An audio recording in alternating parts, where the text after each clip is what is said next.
kira kita sudah mencapai puncak dari Ramadan di tahun 2022 ini, Mas ya. Dan kami juga bersyukur dengan hadirnya Mas Abrang di dalam kosmos jpnn.com ini, terutama menyajikan hal-hal yang sangat bermanfaat dalam skala kerohanian, spiritual maupun kepada sobat negeriku di jpnn.com. Nah, tentang dendam dan maaf. Bagaimana kolerasi Idul Fitri yang ada di Nusantara dengan kesuksesan hidup serta tradisi maaf-maafan? Karena berpikirnya ketika Idul Fitri adalah suatu puncak, wah, Ramadan, puasaku sudah sukses gitu. Nah, kolerasi dalam kehidupan itu apa sebenarnya? Mungkin kalau maaf-maafan kita biasanya punya halal bihalal dan seterusnya. Ya, itu mungkin. Saya nggak akan cerita sejarahnya, tapi mau gue cari di Kiai Google. Itu menarik banget istilah halal bihalal, karena itu movementnya tidak hanya movement spiritual, tapi juga inisiatif stabilitas politik dan seterusnya lah. Coba dicari halal bihalal itu interesting.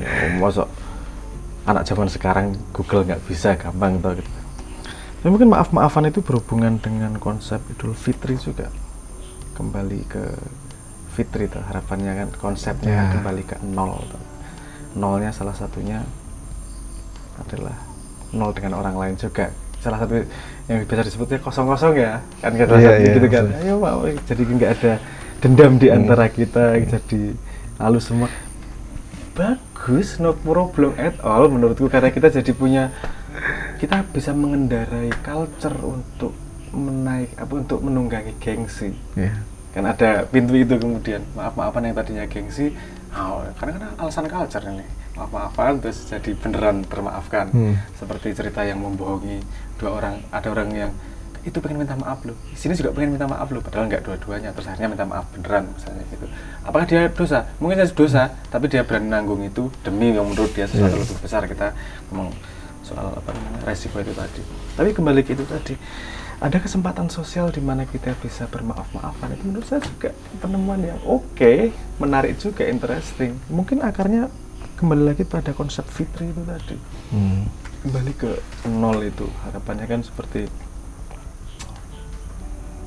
tidak ada dosa lagi, seperti terlahir kembali.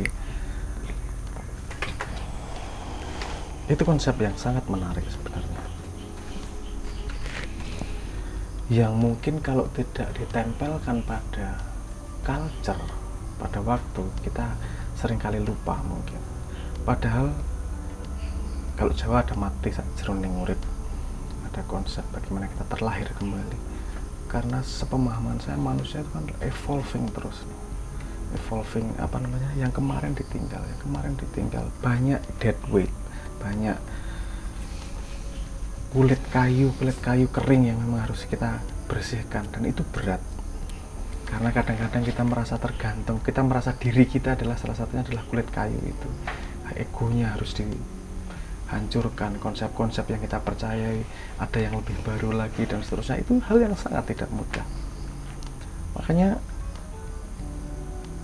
kita diberi modal salah satunya untuk puasa 1 bulan, puasa untuk mencoba mereposisi hak hidup.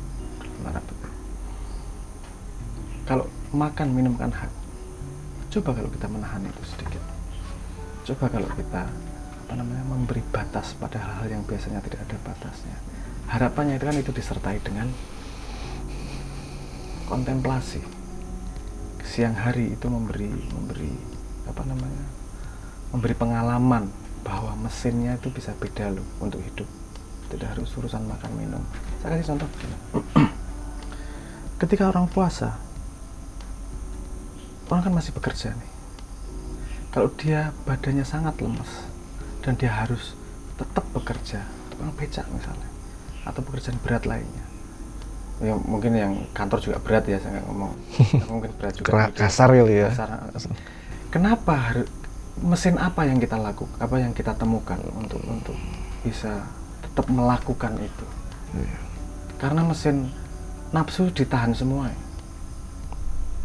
kayak semua mesin keinginan ditahan semua. Kan kalau puasa gitu, kita harus menahan nafsu, menahan keinginan semua. Kalau ini mesin ini ditahan, dimatikan, yang terjadi pasti ngantuk. Karena nggak keluar nih energinya. Terus tapi kita harus tetap melek, tetap bekerja dengan full. Berarti mau nggak mau seharusnya sepemahaman saya, kita harus menemukan mesin lain untuk bisa menjalankan. Mesinnya bukan lagi nafsu nih.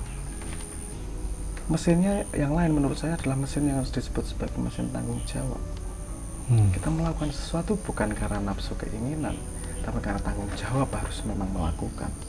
Orang yang punya tanggung jawab kepada keluarganya di rumah, dia akan tetap bekerja dengan nggak bergeming itunya. Mau puasa kayak mau puasa mau apa, itu sudah urusannya. Aku harusnya tanggung jawab kok. Ini ada paradoks sedikit juga. Ketika kamu melakukan sesuatu dengan tanggung jawab, semakin berat, semakin nikmat.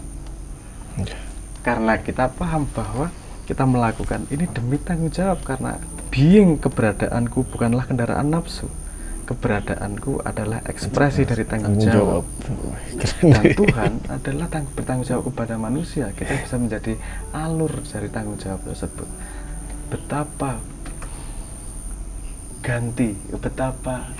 hidup keberadaan manusia ketika dirinya bukanlah kendaraan nafsu. Nafsu adalah sesuatu yang bisa dikatakan sebagai hiburan, tapi bukan kontrol kita. Dia bukan mengendarai kita. Mesin utama kita adalah tanggung jawab. Sehingga kita bisa benar-benar mengontrol nafsu. Susahnya mengontrol nafsu karena kita nggak punya mesin lain untuk menjalankan hari-hari. Tapi kalau kita punya mesin tanggung jawab, itu kan ketika semakin susah, semakin bertanggung jawab, semakin semangat, semakin nikmat. Tanggung jawab hidup pada Tuhan.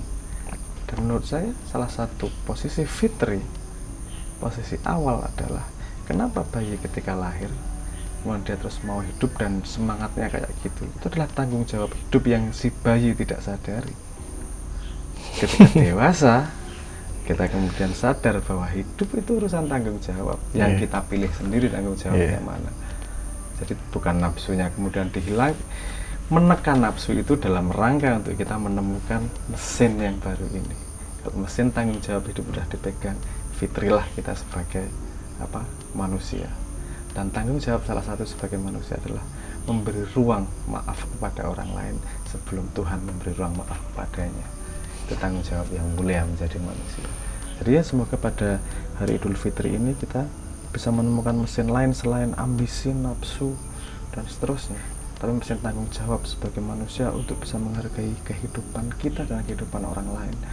Tumbuh bukan hanya kita sendiri tapi juga menumbuhkan orang lain. Karena pada keadaan seperti itu, yang bahagia bukanlah kita sendiri, tapi kita semua bahagia bersama.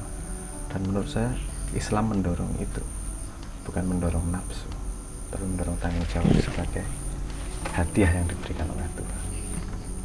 Semoga saya begitu. Ya. Semoga kita diberikan keselamatan. Amin. Dalam kosmos keduniaan ini. Ya, Assalamualaikum warahmatullahi taala wabarakatuh.